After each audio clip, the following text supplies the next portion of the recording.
Welcome to today's video, where we dive into a problem that many users may have encountered recently.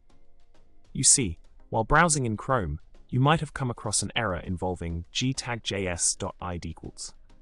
This error, specifically the failed to execute getValue on cookie deprecation label type error in gtag.js, seems to be causing quite a headache for users.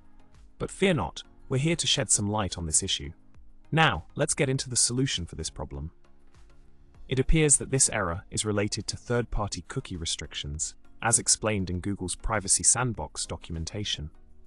The code snippet causing the trouble is trying to access the cookie deprecation label JavaScript API, which can lead to the failed to execute getValue error.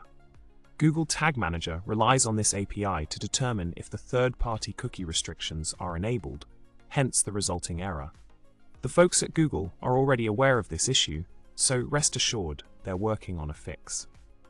In summary, if you've been scratching your head over the failed to execute getValue error in Chrome, fret not.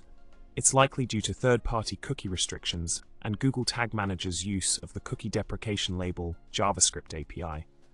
By understanding the root cause of the problem, you can navigate around it and hopefully avoid any further frustrations. That's all for today, folks. Remember to subscribe, hit that like button, and leave a comment below. Until next time, happy troubleshooting.